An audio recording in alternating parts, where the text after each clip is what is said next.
दुनिया का सबसे बड़ा मेला जो कि 144 साल में एक बार लगता है। अघोरी इंसान तक का मांस खा जाते हैं।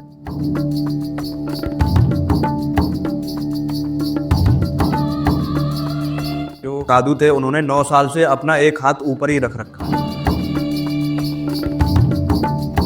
कुंभ मेला भी 4 तरह का होता है। नागा साधु जो होते हैं वो बिल्कुल सात्विक भोजन करते हैं। अघोरी ऐसी सारी चीजें खाते हैं जो नॉर्मल इंसान खाने से परहेज करता है।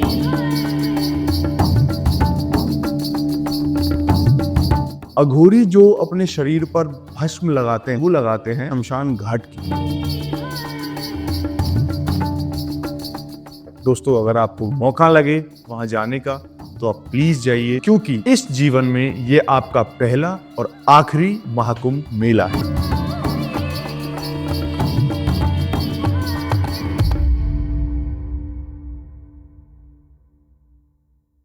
दुनिया का सबसे बड़ा मेला जो कि 144 साल में एक बार लगता है।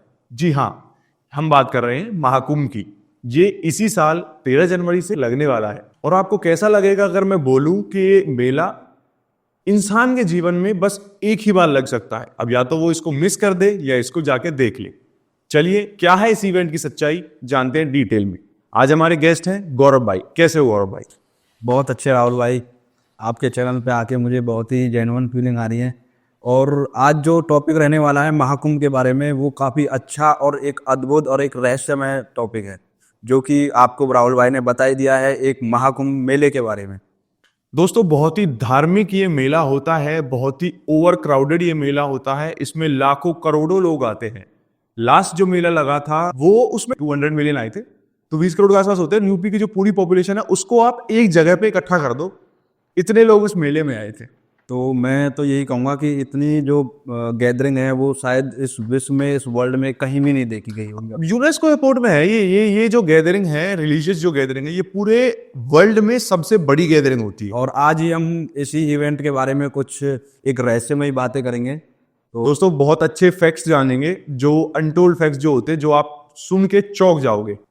सबसे पहले जानते हैं महाकुंभ की शुरुआत हुई कहां से। गौरव भाई, बचपन में सुना था कि ये जो महाकुंभ है, ये जब असुर और देवताओं के बीच अमृत को लेने का वो पूरा चल रहा था, तो देवता इनको कलश को लेके, जो अमृत का पूरा भरा हुआ कलश था, विष्णु जी उसको लेके भागे और 4 जगह पर बूंदे गिरी अमृत की। तो वो जो 4 जगह बूंदे गिरी थी, वहीं पर महाकुंभ मनाया जाता है। 4 जगह हो गई आपका, ठीक है, जो आज प्रयागराज के नाम से जाना जाता है। नासिक हो गया, उज्जैन और हरिद्वार। हाँ, ये 4 वो जगह हैं जहां पे वो अमृत की बूंदे गिरी थी। दूसरी चीज, ये जो उनका जो पूरी भागने का, अमृत लेके जाने का पूरी जो प्रक्रिया थी, वो 12 दिन तक चली थी, जो कि मृत्यु लोक मीन्स यहाँ अर्थ पे वो जो 12 दिन है देवताओं के, वो होते हैं 12 साल। तो एक जगह से जब दोबारा जब ये मेला लगता है कुंभ का, तो 12 साल में उस जगह पे वापस ये मेला लगाया जाता है। तो ये इसका ऐसा कुछ इतिहास था। तो राहुल भाई, ये तो एक मैथोलॉजिकल साइड हो गया, लेकिन इसका जो अदर एंड मैं कहूँ कि जो महाकुंभ मेला है, वो उनका कनेक्शन कहीं ना कहीं एक एस्ट्रोलॉजर और एक साइंस से भी कहीं ना कहीं कनेक्शन है।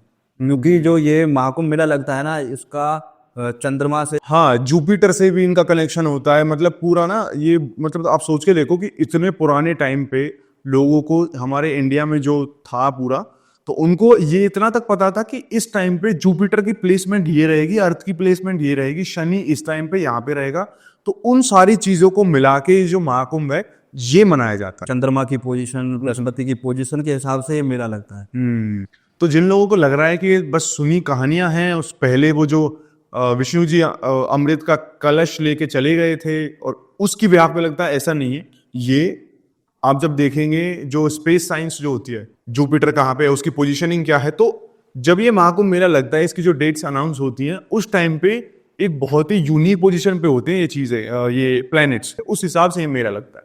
देखिए, एग्जाम्पल के लिए मैं आपको एक बताता हूँ यूनिक पॉइंट। जैसे प्रयागराज जो है, अयोध्या जो तो आप था पहले, वहां पे जो मेला लगता है वो तब लगता है जब सूर्य मकर राशि और बृहस्पति ऋषभ राशि में होता है। समझ रहे हो, ये जो पूरा कॉम्बिनेशन है ये तब मेला लगता है जब ये दोनों इन राशियों में होते हैं। एक बात ऐसी है कि जो आपको बिल्कुल हैरान कर दी, महाकुंभ मेला इतना बड़ा होता है कि उसे स्पेस से भी देखा जा सकता है। अरे वाह, देखो ये हमने सुना था great wall of China space से दिखती है, ये तो एक यूनिक चीज होगी कि महाकुंभ का मेला भी स्पेस से दिख सकता और एस्ट्रोलॉजर्स ने वहां से मतलब स्पेस से कुछ ऐसी पिक्स निकाली हैं कि जहाँ पे उसकी गैदरिंग्स वगैरह दिख रही हैं और उसकी लाइट्स वगैरह जो मेला लगता है महाकुंभ का। है। दोस्तों बहुत ही बड़ा ये मेला होता है, किस्मत वाले लोगों को ये देखने को मिलता है। हमारे यहाँ ऐसा नहीं है कि इंडिया से ही लोग या फिर नॉर्थ इंडिया जैसे कि यूपी, राजस्थान, हरियाणा, दिल्ली, एमपी यहीं से आ रहे, नहीं, पूरे देश से यहाँ पे लोग इकट्ठा होते हैं। उसके बाद विदेशों से भी लोग यहाँ पर, ये नहीं है बस हिंदुइज्म नहीं, जो और भी धर्म है उनको मानने वाले लोग हैं वो भी वहाँ जाते हैं। होता क्या है, वहाँ जाके जो वो नदियाँ हैं वहाँ पे जो स्नान करते हैं, माना जाता है कि वहाँ पे स्नान करने से एक जो अमृत है, अमृत के वो स्नान माने जाते हैं। तो इस हिसाब से ये पूरा स्ट्रक्चराइज करा गया है। अब तो यूपी गवर्नमेंट भी इसमें बढ़िया बहुत अच्छे अरेंजमेंट्स करती है, प्रॉपर अरेंजमेंट्स किए गए हैं वहाँ पर। अभी हम बात कर रहे थे मैं और गौरव भाई कि इसको ना टेम्परेरी डिस्ट्रिक्ट बना दिया गया है प्रयागराज। महाकुंभ के नाम से वहाँ एक टेम्परेरी डिस्ट्रिक्ट का नाम दे दिया गया है, जो कि महाकुंभ खत्म होने के बाद उसको हाँ, उसको बंद कर दिया जाएगा, मीन्स जो टेम्पराइजेशन थी इसकी उसको खत्म कर दिया जाएगा। और इसीलिए ना महाकुंभ को गिनीज वर्ल्ड रिकॉर्ड में उनका नाम भी जो है महाकुंभ का लिखा गया है, क्योंकि इतनी बड़ी गैदरिंग, ह्यूमन गैदरिंग और मतलब इसमें कहीं भी नहीं हुई। और उम्मीद ये है कि इस बार सबसे बड़ी गैदरिंग होने वाली है महाकुंभ की, क्योंकि 144 साल बाद महाकुंभ आता है एक बार। बिल्कुल। और वहाँ पे एक अद्भुत चीज है तो वो देखने को मिलती है, क्योंकि वहाँ पे साधुज आते हैं, अघोरीज आते हैं। यार मेरे को तो ना बड़ा आश्चर्य होता है ये चीज सोच के कि नागा साधु और अघोरी साधुओं के बारे में जान के। तो इस पर चलो चर्चा करते हैं कि नागा साधु और अघोरी साधु होते क्या हैं, कैसे ये बना जाता है अघोरी और नागा साधु।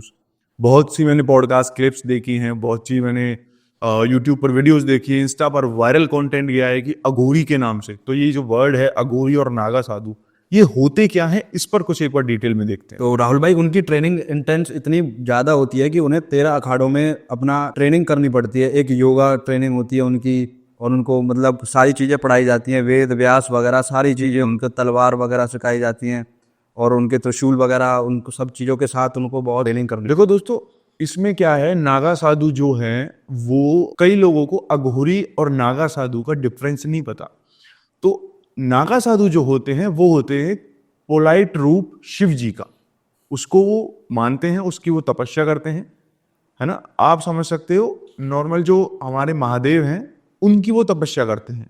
वेयरएज जो अघोरी साधु होते हैं वो पूजते हैं महाकाल को, जो इंटेंस रूप होता है महादेव का, जो अब कैसे उग्र रूप जो होता है महादेव का, वो उसको पूजते हैं, उसको समझते हैं, उसमें सब चीज वो ढूंढते हैं। तो उसके डिफरेंशिएशन अगर हम करें तो नागा साधु हमारे वस्त्र नहीं पहनते, बिल्कुल।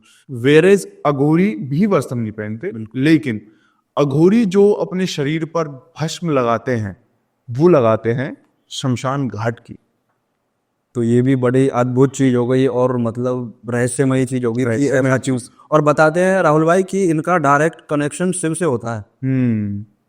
हाँ, जो देखो भक्ति में जो एक स्टेज पर पहुंच जाएगा, उनका यही मानना होता है लोगों का कि ये इनका ना जो कनेक्शन है वो शिव जी से है, मीन्स भगवान से है, जिसकी वो प्रार्थना कर रहे हैं, जिसकी वो पूजा कर रहे हैं। अगर हम बात करें दूसरे डिफरेंस की, नागा साधु और अपने अघोरी साधु के बारे में, तो दूसरा डिफरेंस हो गया दोस्तों, ये नागा साधु महाकुंभ में देखे जाएंगे। मीन्स बहुत सारे नागा साधुज और भी दूसरे जो साधुज होते हैं वो महाकुंभ में आते हैं, प्रॉपर वहां पे स्नान करते हैं, वहां पे तपस्या करते हैं, जबकि अघोरी साधु महाकुंभ या किसी भी मेले में वो नहीं आते, वो दुनिया से दूरी बना के रखते हैं। और राहुल भाई, ये भी बताया जा रहा है कि मतलब ये पता लगाया जा रहा है कि ये आ कहाँ से रहे हैं, क्योंकि इतने अभी अघोरीज और नागा साधु इतने कभी देखे नहीं गए, और ये इतने इस मेले में इतनी जल्दी इतनी गैदरिंग कहाँ से। ये भी एक बहुत ही इंटरेस्टिंग चीज गौरव भाई ने बताई कि नागा साधु और ये अघोरी तो चलो नहीं आते, लेकिन जो नागा साधु होते हैं वो एकदम से इतने ज्यादा मात्रा में कहाँ से आ जाते हैं। तो ये भी सोचने वाली बात है कि ये कहाँ गायब हो जाते हैं जब ये मेला नहीं होता, और ये कहाँ से एकदम आ जाते हैं जब ये मेला होता है। तो हो सकता है ये गुफाओं में साधना कर रहे हैं, अपनी जो मंत्र इनके बोलते हैं, प्रार्थना मेडिटेशन करते हैं, वहाँ ये रहे हों। तो बहुत ही इंटरेस्टिंग टॉपिक है, बहुत ही डीप डाइव करने वाला टॉपिक है। इसमें अगर आप जाओगे तो आप खो जाओगे अंदर। और राहुल भाई, एक मैं अभी वीडियो देख रहा था, तो उसमें एक जो साधु थे, उन्होंने 9 साल से अपना एक हाथ ऊपर ही रख रखा है, मतलब नीचे उन्होंने करा नहीं है। अरे यार, और एक साधु तो मैंने ऐसा भी मतलब वीडियो में देखा था, वहाँ न्यूज चैनल वाले दिखा रहे थे कि वो 10-12 साल से भी खड़े ही हैं, अपनी तपस्या में लगे हुए हैं बस। तो अब मतलब सोच के देखो यार कि एक आदमी 10-12 साल से खड़ा ही है। तो इंसान की क्षमता इस लेवल पे होती है जो हम और आप सोच भी नहीं सकते उस लेवल पे। और राहुल भाई, मैं आपको बता दूं कि ये जो महाकुंभ मेला लग रहा है ना, इसमें कहीं ना कहीं जो हमारे लोग हैं, मतलब पूरे विश्व के लोग कहें या हम अपने भारत के लोग कहें, इनको कहीं ना कहीं कनेक्ट करती है, कहीं ना कहीं इतनी यूनिटी इनकी बनती है यूनिटी बनती है। कि रीजन बीइंग कि महाकुंभ में ना तो किसी से कास्ट पूछी जाती, ना किसी से धर्म पूछा जाता। वहां सब जाते हैं, सब इकट्ठे होके स्नान करते हैं, वहां की जो वाइब है उसको ग्रैब करते हैं, उसकी जो पॉजिटिविटी है उसको अपने साथ लेके घर आते हैं। तो बहुत ही एक अनमोल ये संगम होता है दोस्तों। अगर आपको मौका लगे वहां जाने का तो आप प्लीज जाइए और इस अद्भुत नज़ारे को देखिए, क्योंकि इस जीवन में ये आपका पहला और आखिरी महाकुंभ मेला है। और राहुल भाई बताते हैं कि जो इस महाकुंभ में स्नान करके आता है, वो सीधा मोक्ष को प्राप्त ही करता है। हाँ, तो धारणा है, देखो हम आज की इस वीडियो में इन चीजों पे नहीं जाएंगे कि क्या सही है क्या गलत है हमारे अकॉर्डिंग। हम देखो, अगर आपको ये चीज जाननी है ज्यादा कि आपको क्या गलत है या क्या सही है, तो आप इस पॉडकास्ट को स्किप कर सकते हैं, कहीं और दूसरा पॉडकास्ट जाकर देख सकते हैं, जहां हो सकता है हम भी कल एक ऐसा पॉडकास्ट या फिर ऐसी वीडियो निकालें जिसमें हम बात करें क्या गलत है क्या सही है। लेकिन इस वीडियो में ये एक धर्म के लिए वीडियो है, एक जो अच्छी पॉजिटिविटी हमारे देश में मनाई जा रही है महाकुंभ के नाम पे, उसके रिगार्डिंग ये वीडियो। और काफी जो साधुज वगैरह होते हैं, वो अपनी फिजिकल जो स्ट्रेंथ दिखाने के लिए वहां आते हैं। तो अखाड़े का भी जिक्र होता है कि नागा साधु अखाड़ों में हालों में रहते हैं वहीं। 13 अखाड़े आते हैं नागा साधु के वहां पे, तो वो स्ट्रेंथ वाइज दिखाते हैं अपनी मेंटल जो उनकी होती है पावर उसको दिखाते हैं, स्ट्रेंथ उनमें नेक्स्ट लेवल होती है। अच्छा, नागा साधु और अघोरी की अगर हम बात करें तो अघोरी कोई हथियार अपने साथ नहीं रखते। नागा साधुओं की अगर हम बात करें तो वो त्रिशूल या फिर तलवार अपने साथ रखते हैं। बिल्कुल। तो ये भी एक डिफरेंस हो गया। देखो, अघोरी की अगर हम बात करें तो अघोरी शमशान में सोते हैं, शमशान में रहते हैं। इंसानों को मरने के बाद जो उनकी जो शव होता है, खोपड़ी होती है, उसमें वो खाना खाते हैं। तो एक उस लेवल की डरावनी चीजें वो करते हैं जो नॉर्मल एक इंसान सोच ही नहीं सकता। तो आपको समझ ही आ गया होगा कि मतलब महाकुंभ मेला क्यों यूनिक है और क्यों जाना चाहिए वहाँ। तो जैसे कि कुछ रहस्यमयी बातें हमने करी हैं, तो उनसे आपको जरूर ये लग रहा होगा कि वहाँ जाना जरूर चाहिए। आप अंदर से इनके साथ हील होना चाहते हैं, आप दुनिया के जो स्ट्रेस है इसको खत्म करना चाहते हैं, तो महाकुंभ जाइए। बहुत ही पॉजिटिव वाइब्स हैं उधर, बहुत ही एक अलग सा आपको शांति मिलेगी। इतनी क्राउडेड जगह होने के बावजूद एक अलग शांति मिलेगी। ऐसे ऐसे बाबाओं के आपको दर्शन होंगे उधर, जो वहाँ इतने शोर, अगर आप देखोगे नॉर्मली अपनी आंखों से तो इतना शोर रहेगा, इतनी भीड़ रहेगी, फिर भी वहां वो मेडिटेशन करके दिखा देते। और अब की बार तो राहुल भाई अनुमान लगाया जा रहा है कि वहाँ पे 40 करोड़ लोग वहाँ आने वाले हैं। इतने 40 करोड़, आप अंदाजा लगा के सोचो कि 40 करोड़, 1000 लोग एक जगह इकट्ठे हो जाते हैं तो कितना ओवर क्राउडेड वो एरिया हो जाता है। वहाँ 40 करोड़ लोग इकट्ठे अगर वहाँ जाएंगे तो क्या ही नजारा होगा। और उसका एरिया राहुल भाई पहले 3000 हेक्टेयर था, तो अब वो बढ़ा के 4000 हेक्टेयर कर दिया गया। कुंभ भी 4 तरह का होता है ना, कुंभ मेला भी 4 तरह का होता है। एक होता है 12 साल में जो लगता है, दूसरा होता है अर्ध कुंभ जो 6 साल में लगता है, ये 2 जगह पर लगता है।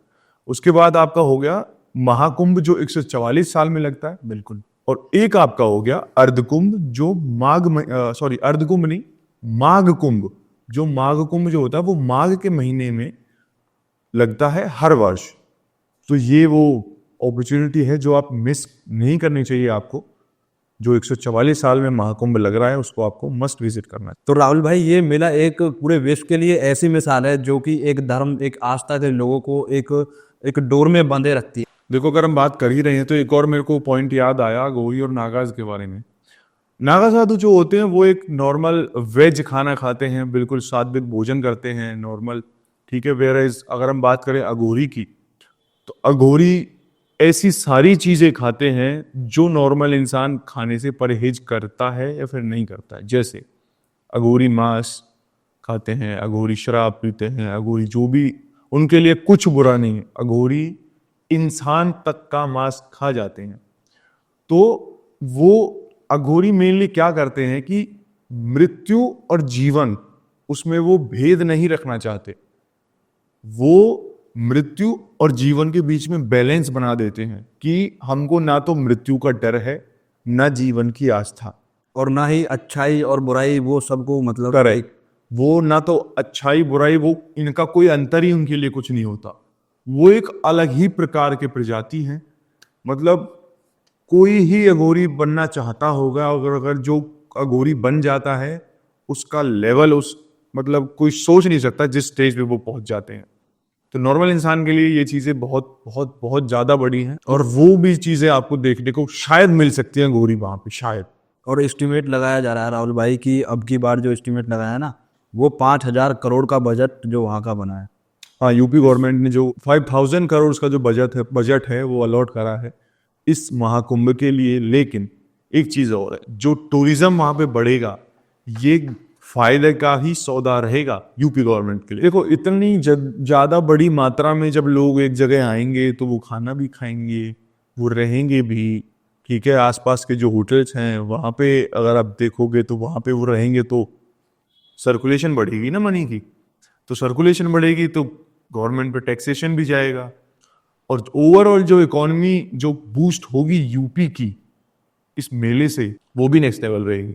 रिलीजियस अगर आप देखें तो पूरे वर्ल्ड की सबसे बड़ी गैदरिंग ये होने वाली। और कहीं ना कहीं राहुल भाई ये हमारी सनातन संस्कृति के इतिहास को भी दर्शाता है। करेक्ट। देखो, आजकल थोड़ा सा पुश मिला है हमारे हिंदुइज्म को, सनातन को, और उसको जो एक चार चांद लगाता है, उसमें जो गहने जड़ता है, वो महाकुंभ है। वो दिखाता है कि सनातन की क्या पावर है, क्या यूनिटी है, और कितनी इनको नॉलेज थी उस टाइम पे भी। जो आप समझ रहे हो ना, मैं भी सुन के पहली बार जब मैंने सुना था कि ये चीजें थी कि जुपिटर और मंगल की जो पोजीशन है या फिर कोई राशि है उसमें पर्टिकुलर ये चीज होती है, तभी महाकुंभ होता है। तो आई वॉज शॉक कि यार उस टाइम पे इन चीजों का कैसे पता। लेकिन उस टाइम थी, हमारे जो पुराण है वो सब, जो भी चीजें हैं, वेद पुराण है, उनमें ये लिखी हुई है प्रॉपर। तो बहुत ही एक्सीलेंट जो दिमाग था हमारे जो पूर्वज थे उनका था। तो इस चीज को जब अगर हम देखें तो सनातन को ये बहुत ही प्राउड धर्म बनाता है। और राहुल भाई ये भी मैंने सुना है कि जो सनातन धर्म है ना कहीं वो हमारी कहीं ना कहीं कनेक्शन उसका साइंस से भी है। मतलब साइंस से कई एक दो आगे वही मैंने बोला ना अभी कि साइंस में जो जुपिटर की पोजीशन हो गई, मंगल की पोजीशन हो गई, बृहस्पति, तो ये सनातन में तो लिखे पड़े थे। सनातन के जो लोग थे पहले, जो ऋषि मुनि थे, वो थोड़ी ना ऊपर गए हो, कुछ नहीं पता अगर इतनी चीजें वो लिख पाए। लेकिन फिर भी उनको पता था कि दूसरा कोई ग्रह भी है, यहां से बैठ के तो मैं तो नहीं देख सकता ग्रह कहाँ पे है। बिल्कुल। तो उनको पता था, उन्होंने लिखा कि हाँ जी इतने ग्रह हैं, ये ऐसे ऐसे होता है, ये सर्कुलेशन होती है। और 12 साल में ये महाकुंभ तब लगता है जब बृहस्पति अपनी पूरा एक चक्कर सूर्य का लगा लेता है। तो ये भी एक फैक्ट है। तो उन लोगों को, सनातन जो थे पहले, जो हिंदू थे, वो उनको क्या पता कि बृहस्पति 12 साल में एक चक्कर लगा लेता है और इस डेट को लगाता है तो महाकुंभ जुड़ेगा। तो बहुत सारी बातें हैं, इन पे डिबेट हो सकती है, ये वीडियो बहुत लंबी हो सकती है। लेकिन दोस्तों, अगर आप विश्वास रखते हैं सनातन में, हिंदुइज्म में, तो प्लीज विजिट करिए महाकुंभ को जाके। ये लाइफ टाइम अपॉर्चुनिटी है आपके लिए, ये दोबारा नहीं मिलनी इस जीवन में। गौरव भाई, एक चीज और मैंने सुनी थी, अभी मैं आ रहा था तो मैं गाड़ी में ऐसे न्यूज सुनने का, मैं चला लेता हूँ न्यूज, तो वहां पे मैंने सुना था कि कोई रुद्राक्ष बाबा करके हैं, तो उन्होंने 1.25 लाख रुद्राक्ष की जो मालाएं हैं वो अपनी बॉडी पे पहन रखी, तो वो भी उधर आने वाले हैं। बिल्कुल, हाँ हाँ, ये कह सकते हैं कि पूरा अपना जो बॉडी है वो उन्होंने रुद्राक्षों से कवर कर रखा, कवर कर रखी, जो कि उसका वेट जो बता रहे हैं वो 45 kg से भी ज्यादा है। 45 kg से भी ज्यादा है, और वो पता नहीं कब से उन्होंने कवर करके रखी है। तो ऐसी महान मूर्तियों से अगर आपको मिलना है, वो देखना है वो कैसे कैसे वो संघर्ष करते हैं, एक भगवान से कनेक्शन बिल्ड करने में वो सक्सेस हो पाते हैं, तो वहां पे जाइए, अपना ये वाला जीवन सिद्ध कर लीजिए, अगर मैं उस भाषा में अगर बोलूं सनातन की। और या फिर हम कहीं ना कहीं कहें या सनातन धर्म की आपको पावर वगैरह दे के Correct. वो जो है वो सनातन की आपको शुद्धता, पवित्रता, ठीक और है, महानता और आस्था कहीं ना कहीं देखनी हो तो आप जरूर, please visit Mahakumbh. Life time opportunity है, क्योंकि इसके बाद तो मुझे लगता नहीं है कि हम वहाँ देख पाएंगे। 144 साल हाँ, है ना, तो बिल्कुल। 144 साल के तो इंसान का रहा ही नहीं ना जन्म। तो एक बार आता है, जाइए दोस्तों, अपने फैमिली का ध्यान रखो, अपने माता पिता का ध्यान रखो। उसके बाद अगर आपको लगता है कि हाँ अब सब खुश हैं, और उनको भी अगर आप चाहें तो लेकर जाएं, उनको दर्शन करवाएं, ठीक है, पूरी फैमिली को एक साथ लेके चलो। और नेक्स्ट एपिसोड में हम और भी ज़्यादा कोई अच्छा यूनिक टॉपिक लेके आएंगे। तब तक के लिए हर हर महादेव।